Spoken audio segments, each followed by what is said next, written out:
Hello नमस्कार दोस्तों, कैसे हैं आप लोग। दोस्तों आज की इस वीडियो में मैं बात करने वाला हूं कि आखिर हमें अपने मक्का के खेतों को स्प्रे करने के लिए कौन सा एनपीके का चुनाव करना चाहिए। क्योंकि किसान भाइयों आप लोग जानते होंगे कि एनपीके में जो है मुख्य रूप से 3 पोषक तत्व मौजूद होते हैं, नाइट्रोजन, फास्फोरस और पोटेशियम।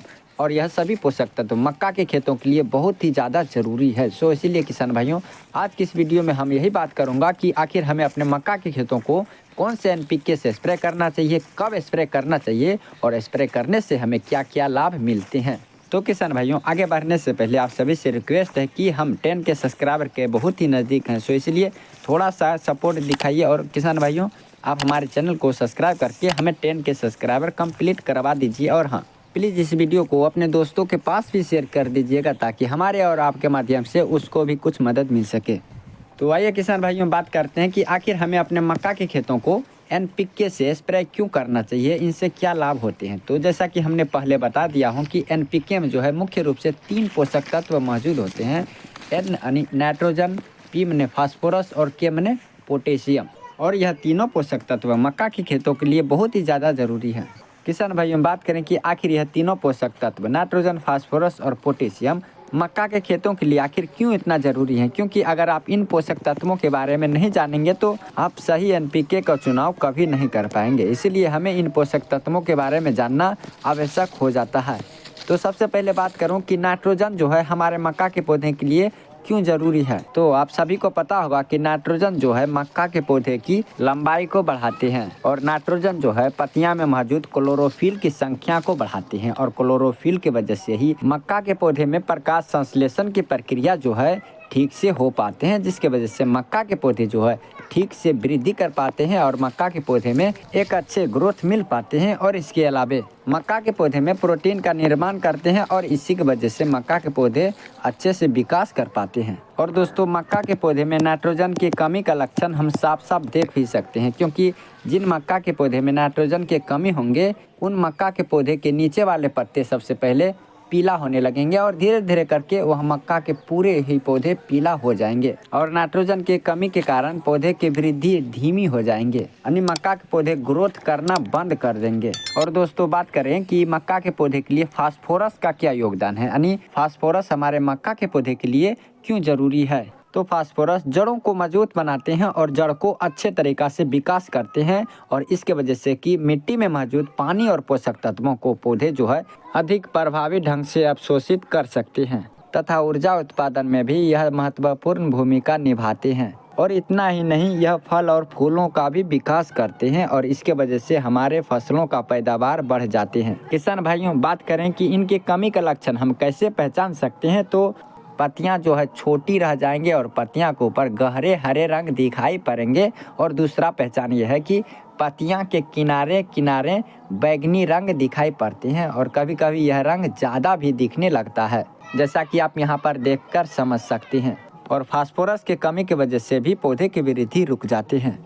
और किसान भाइयों फास्फोरस की पूर्ति के लिए ही हम अपने खेतों में डीएपी खाद का इस्तेमाल करते हैं, क्योंकि डीएपी में डाई अमोनियम फास्फेट होते हैं और इसके वजह से हमारे मक्का के खेतों में फास्फोरस की पूर्ति हो जाते हैं। और पोटास के बारे में बात करूं कि पोटास हमारे मक्का के खेतों के लिए क्यों जरूरी है, तो पोटास जो है पत्तियां में मौजूद रंध्रों को खोलने और बंद करने में मदद करते हैं और इससे हमारे पौधे में गैसों का आदान प्रदान ठीक से हो पाते हैं। और दूसरा पौधे में मौजूद पोषक तत्वों को परिवहन करने में भी मदद करते हैं और दूसरा प्रकाश संश्लेषण की प्रक्रिया में भी यह महत्वपूर्ण भूमिका निभाते हैं, जिससे कि मक्का के पौधे अपने भोजन को ठीक से बना सके। किसान भाइयों बात करें कि पोटेशियम के कमी का लक्षण हम कैसे पहचान सकते हैं, तो पोटेशियम की कमी के लक्षण सबसे पहले पुराने पत्तियां के ऊपर देखे जा सकते हैं, जैसे कि जो पुराने पत्तियां रहेंगे वह सबसे पहले पीले पड़ने लगेंगे और बाद में वह सूख जाएंगे। और इनके कमी की वजह से ही ऐसा लगता है कि पत्तियां जो है एक प्रकार से झुलस गए हैं और पत्तियां जो है अक्सर किनारे से अंदर की ओर मुड़ जाती हैं। किसान भाइयों इनके कई सारे पहचान है, जैसे पत्तियां के ऊपर जो है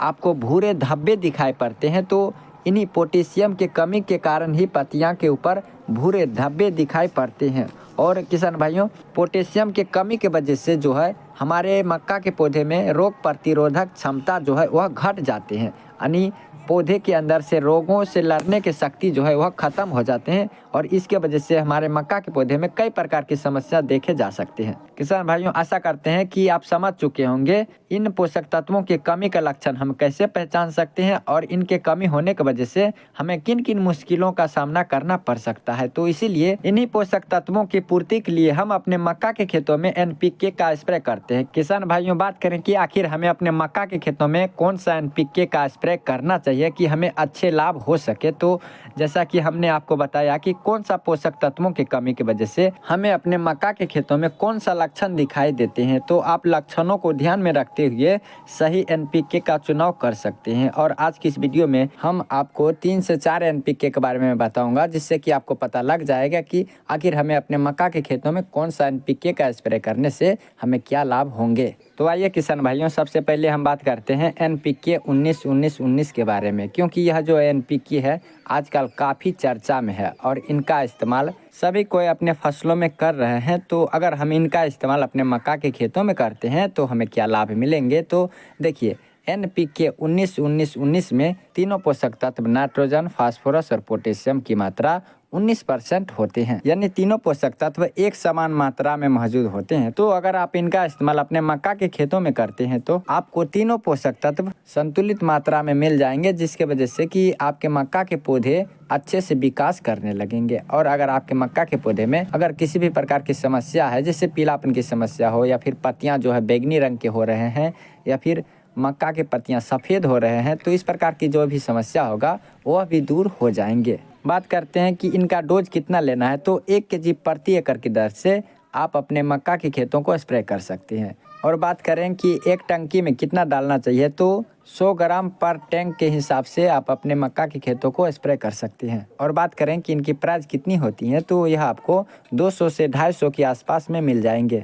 और किसान भाइयों, इसके बदले आप NPK 20-20-20 का भी इस्तेमाल कर सकते हैं। इनमें भी तीनों पोषक तत्व 20% की मात्रा में मौजूद होते हैं। तो चलिए किसान भाइयों, अब हम बात करते हैं NPK 0-52-34 के बारे में, क्योंकि इनका भी इस्तेमाल मक्का के खेतों में बहुत संख्या में हमारे किसान भाइयों करते हैं। तो NPK 0-52-34 में जो है नाइट्रोजन 0% और फास्फोरस जो है 52% और पोटेशियम 34% होते हैं। तो अगर आपके मक्का के खेतों में फास्फोरस और पोटेशियम की कमी का लक्षण दिख रहे हैं तो आप इनका इस्तेमाल अपने मक्का के खेतों में कर सकते हैं। तो चलिए किसान भाइयों, अब हम बात कर लेते हैं NPK 12-61-0 के बारे में, क्योंकि इनका भी इस्तेमाल हमारे कई किसान भाइयों अपने मक्का के खेतों में करते हैं। तो अगर आप NPK 12-61-0 का इस्तेमाल अपने मक्का के खेतों में करते हैं तो आप यह समझ लीजिए कि इनमें जो है 12% नाइट्रोजन और 61% फास्फोरस होते हैं और इनका इस्तेमाल करने से नाइट्रोजन और फास्फोरस की एक संतुलित मात्रा मिल जाते हैं। किसान भाइयों, बात करें कि इनका डोज कितना लेना है, तो आप इनका भी डोज 1 kg प्रति एकड़ की दर से या फिर एक टंकी में 100 ग्राम डालकर आप अपने मक्का के खेतों को स्प्रे कर सकते हैं। दोस्तों, बात करें कि आखिर हमें अपने मक्का के खेतों को NPK से स्प्रे कब करना चाहिए, तो आप बुआई करने के 25 से 30 दिनों के बाद आप अपने मक्का के खेतों को स्प्रे कर सकते हैं। किसान भाइयों, आशा करते हैं यह वीडियो आपको ज़रूर अच्छा लगा होगा। सो इसीलिए आप सभी से एक रिक्वेस्ट है कि जाने से पहले प्लीज़ आप हमारे वीडियो को लाइक कर दीजिए। और हाँ, अगर आप हमारे चैनल पर नए आए हैं तो प्लीज़ आप हमारे चैनल को सब्सक्राइब कर लीजिए, ताकि अगले आने वाली वीडियो सबसे पहले आप तक पहुँच सके। और यह वीडियो आपको कैसा लगा आप हमें कमेंट करके ज़रूर बताइएगा।